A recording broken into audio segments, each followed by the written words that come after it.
Okay, so example number two of a problem solving involving multiplication of fraction. So for example number two, so on a certain day, Nathaniel earned 350 pesos for tutorial services. So si Nathaniel is naka-earn daw ng 350 pesos. He spent 2/7 of his money for food and 1/5 of it for his transportation.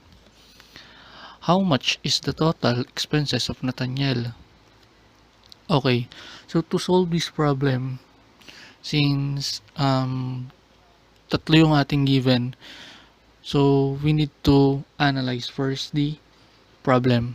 So we will apply the steps in problem solving, which is the understanding, plan, and solve. So first is we need to understand the problem. So andyan papasok yung mga question ni what is asked and what are the given. So unahin natin si what is asked. So ano nga ba si what is asked? So ilagay natin what is asked.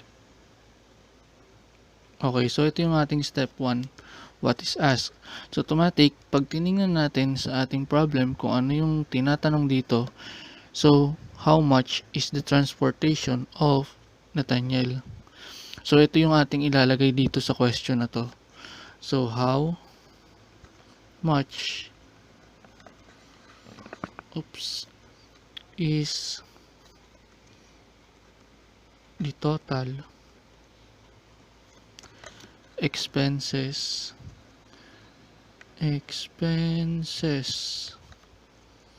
of Nathaniel.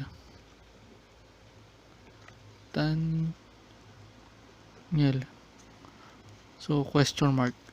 So yan.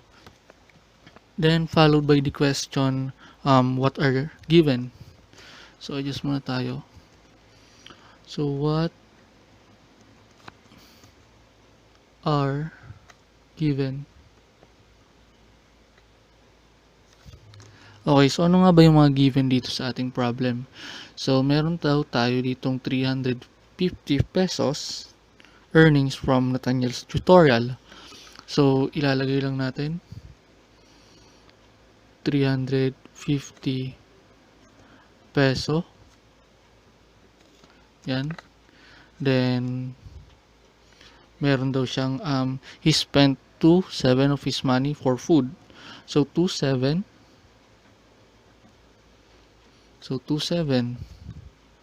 for food. And then 1/5 for his transportation. So meron siyang 1/5. So paano ba? Okay, 1/5 for transportation. Transportation. Okay, so yan yung ating mga given or the given facts. So next is yung next step natin is yung plan, or we need to plan kung ano yung ating gagawin in this problem. So since na-analyze na natin, nakuha na natin yung tanong. So the question is how much total expenses of Nathaniel. So magkano yung nagastos niya lahat-lahat. And then nakuha na natin yung given facts, which is if kung i-analyze yung problem is kumita daw ng 350 pesos si Nathaniel, and then ginastos niya yung 2/7 ng pera na yon sa pagkain and 1/5 para sa kanyang pamasahe. So in this case, ang gagawin natin is mag-addition tayo and then magmo-multiply. So our plan, or the step 2, which is plan, so dito ko ilalagay. So what operation will be used?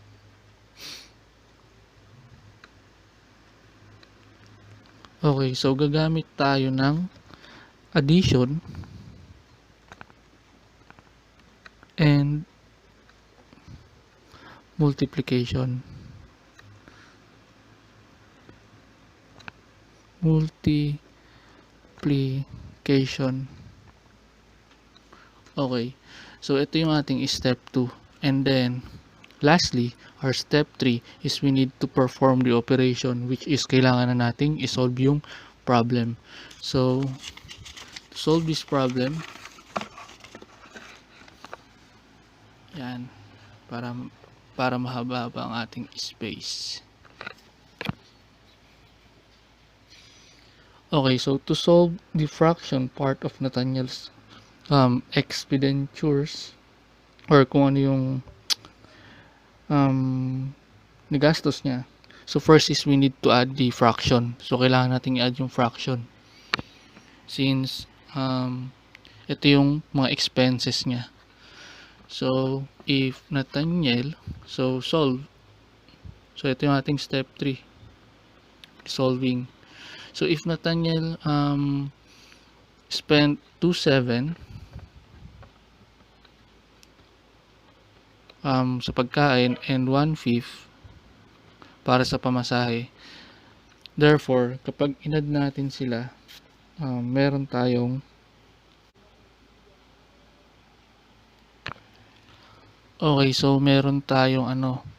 kailangan nating i-perform dito yung operation ni addition. So since kung mapapansin nyo, this is the similar fraction, we need to find the LCD first. So 7 and 35. So 7 and 5. Oh, so LCD tayo ha.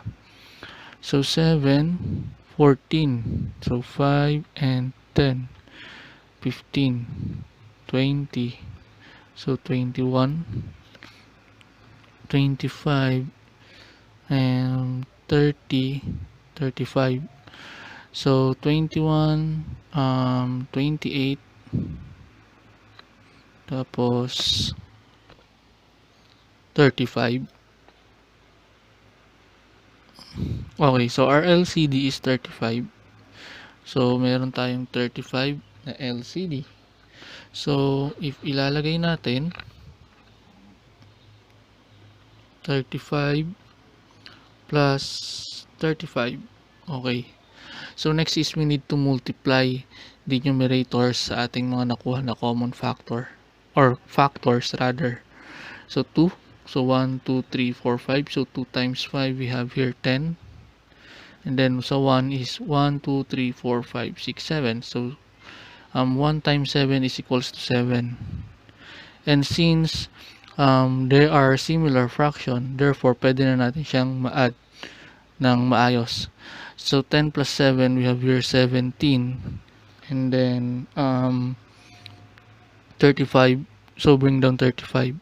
So ito yung ating answer sa ating addition, or this is the sum. So next, since natapos na natin itong si addition, therefore magmumultiply naman tayo. So ano nga ba yung i-multiply natin dito? Yung ating 350 peso. So idudugtong ko na lang siya dito para makita nyo kung paano. So ito yung ating sum ha. So this is our sum. So ilagay natin. So sum.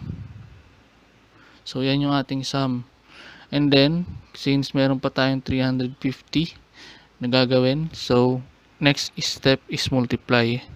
So multiply 350 because ito yung ating ito yung kanyang na-earn. So 350 automatic, since it is a whole number, therefore magkakaroon tayo ng denominator rather na 1 para sa ating whole number.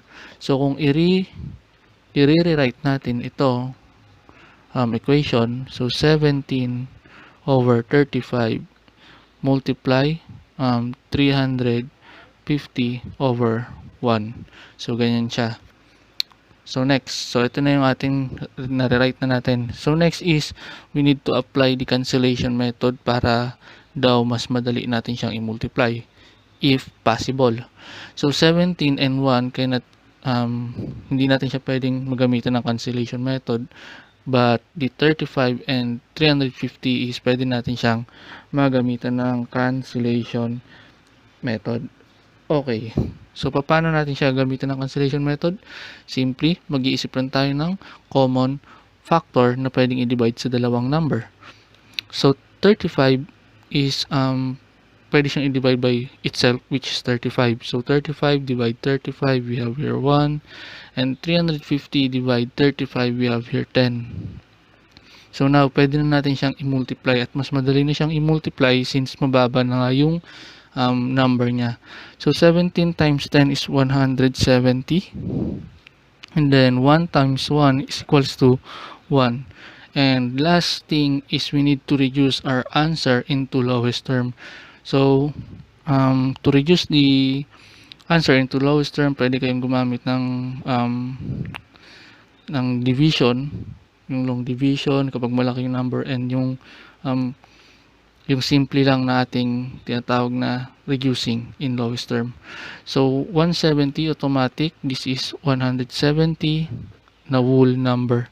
So therefore our product is 170. So yun, example number 2.